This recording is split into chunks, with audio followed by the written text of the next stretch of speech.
And welcome back to episode 139 of Top Rope Reality. Great balls fire. Coughing over here. I'm Mike Hogan. I'm just a cat. Let's start out with 10 new tag teams that failed miserably in the WWE. Number 10, or number 5. Number 10. All right. Number 5. We're going Start over. Start over again. Number 5. The new Razor and Diesel. Of course. When Scott Hall and Kevin Nash left the WWF for WCW in 1996, May 27th, 1996 to be exact. For Scotty. Go back to part 2 and you'll find out about all that. They were unable to take their respective personas of Razor, Ramon, and Diesel with them. Typically, WWE opted to leave the gimmicks of departing talents as dormant, but in the desperate time of late 1996, the company decided to reuse a couple for the first time. Well, May and June is not really late. 96. It's kind of mid. Yeah, but it's not late. October, November, that's Right. late. Scott don't know what he's talking about. He doesn't. Believing that fans were drawn more to the character than the one portraying it, Vince McMahon plugged new talents into the roles of Razor and Diesel. Rick Bogner was chosen as the bad guy, and Glenn Jacobs, formerly Isaac Yankem DDS, became Big Daddy Cool. Despite an initial buzz surrounding the promised returns of Razor and Diesel to the WWF, fans were obviously disappointed when Bogner and Jacobs were revealed. Of course. Instead of Hall and Nash. Despite an association with future Hall of Famer Jim Ross, Razor was quickly dulled and Diesel ran out of gas immediately. Yeah, Get it? The Razor was dulled? Ha, ha, But it ha. was true. You promise something like, oh, hey, wait a minute, and then you give them that, and you're like, okay. Although they enjoyed a few pay-per-view appearances, the New Generation rip-offs disappeared shortly after the 97 Royal Rumble, and fake Razor and fake Diesel went down as two of the greatest failures in company history. But it actually gave Hall and Nash more money. Because if you go back and listen to some interviews, Hall and Nash said that WCW actually believed WWF's hype so much They're good that they hyping. thought on Monday Night Raw that Scott Hall and Kevin Nash were going to return, and they had double-crossed WCW, so they promised Hall and Nash more money, handed them new contracts, so of course Hall and Nash went along with it, they signed it. And then sitting right there with those people that had them sign new contracts, Hall and Nash were sitting right there watching as the new Razor and new Diesel came out, and all Hall and Nash could do was laugh. I mean, I would take advantage of that too. We told you. What, you're going to give me another $1 million? Cool, let me sign. We're not going, but we'll sign. Not us. Sign down the line, baby. But next time on the tag teams that failed miserably, High Energy. Owen Hart and Coco Beware, which came after Jim Neidhart, Owen Hart, the New Foundation. Yep. That is true. Change the next thing now. As we're going to the most likely main event acts in WWE history. You kind of frowned on that when you saw who it was. It is bad. I mean, I'm going to read about it, so we'll see what happens. Kevin Owens. It is Kevin Owens, but we're going to read about it. Number 8, Kevin Owens. Number 8. I'm not a big fan of that, but Kevin Owens' success in WWE owes as much to the company's change in priorities as his incredible skill as a performer. Even a few short years ago, KO's ascent to the main event would have been completely unthinkable. I do agree with that. I mean, they didn't really have the heavy-set guys in there, you know, like they did back in the day with Big Bob and yes. and Bam and Bigelow. They And, want everybody to have the same Vader. body shape. They want all cookie cutters. Yes, they all look like the Miz. Anyway, he has always been a tremendous wrestler, but his portly frame and scruffy image are completely at odds with his old image of what the ideal headliner looks like. I And take thus, offense to that. The scruffy and portly, I'm yes, that's true. offended by that. They don't like that the wrestlers look like just everyday people, apparently. And thus, he'd have likely been doomed to a career on the mid-card. Image still plays a role in determining a wrestler's push. See Jinder Mahal. I mean, he has, you know, he changed his look and it helped. It did.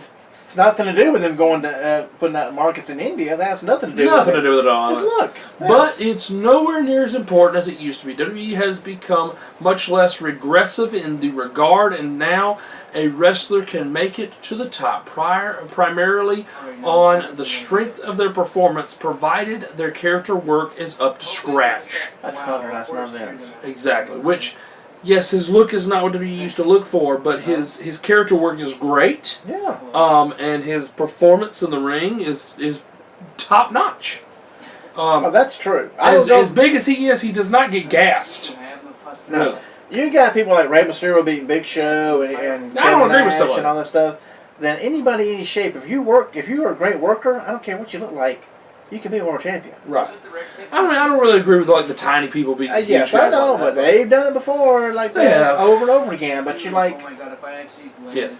Fortunately, Owens is a standout in that department, sharp-witted and with an impeccable grasp of his character. He's one of the most charismatic superstars that he has had in years. He is, frankly, too good to be denied, and just like Daniel Bryan and Mick Foley before him, his success will hopefully open the door for more performers of his ilk to follow his dreams. So they're saying he is a main event act, but it is unlikely.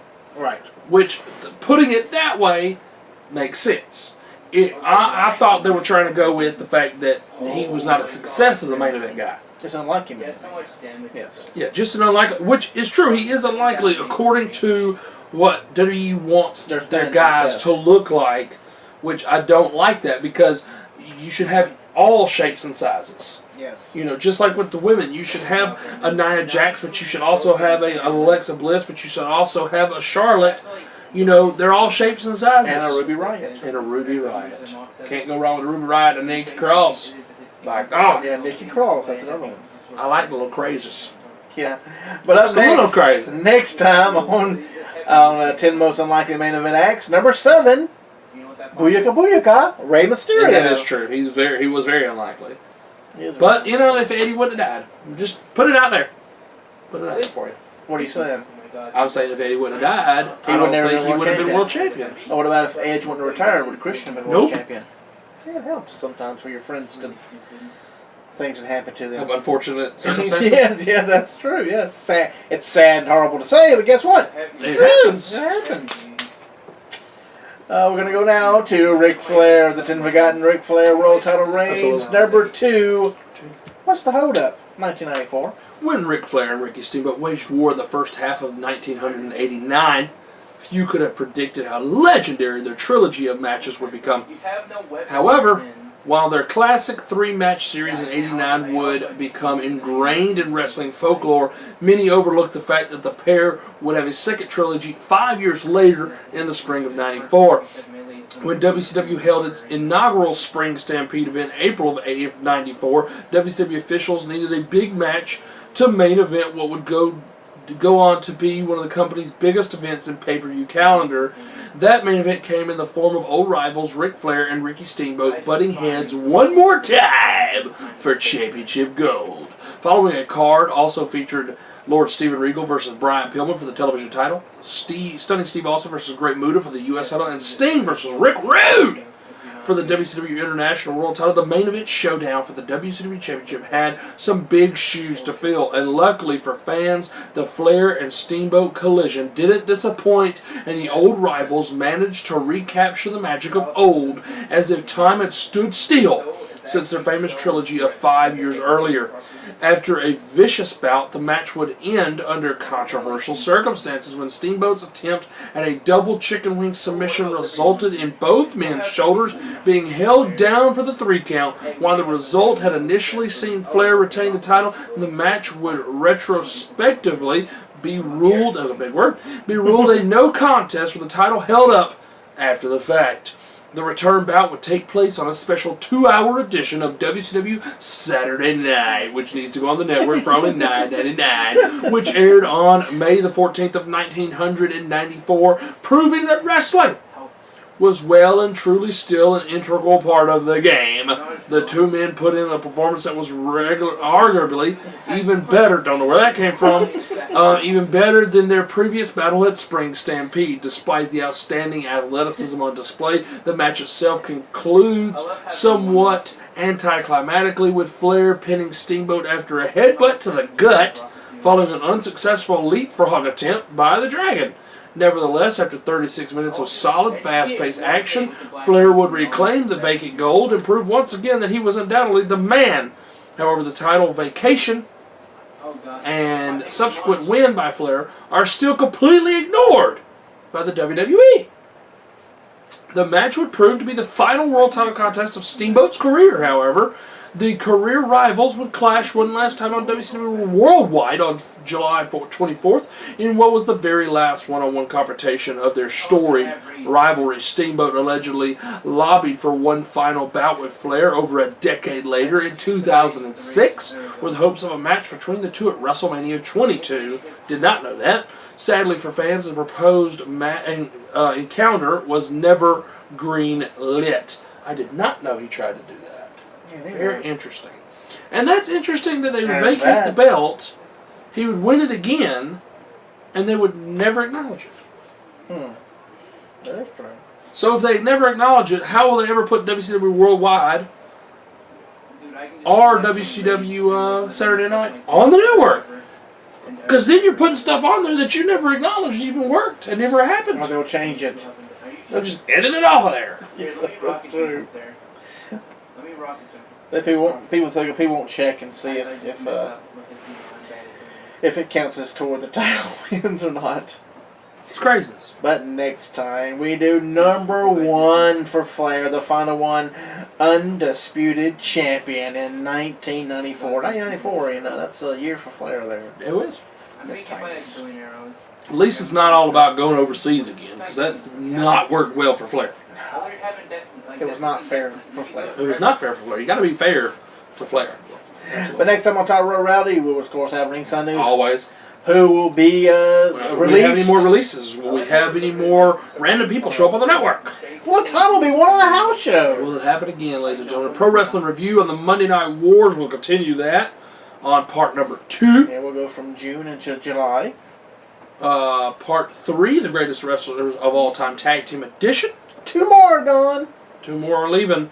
On part 4, the 10 forgotten world title reigns as we go down to the final one, undisputed champion. And then the 10 new tag teams that failed miserably in the WWE High Energy.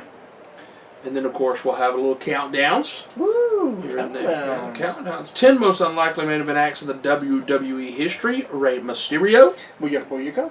Plus, as always, there's always much more. Because you just never know what will happen. Because, you know, hopefully we'll go over the results of Great Balls of Fire. That's true. And talk more about upcoming Battle Round. That's true, yeah, because that's only 2 weeks away. We're always 2 weeks away from each other. Isn't that crazy? Yes. Well, this was 3 weeks away. So. Oh, they gave an extra week. That's it for this week's 139. Next week, 140. 140 next time. Huge. I'm Mike Hogan. And I'm Justin Cotter. We'll see you next time right here on the YouTube for Top Row Rowdy. When my partner, Justin Cutter, might say... Big Baba. We'll see you next time.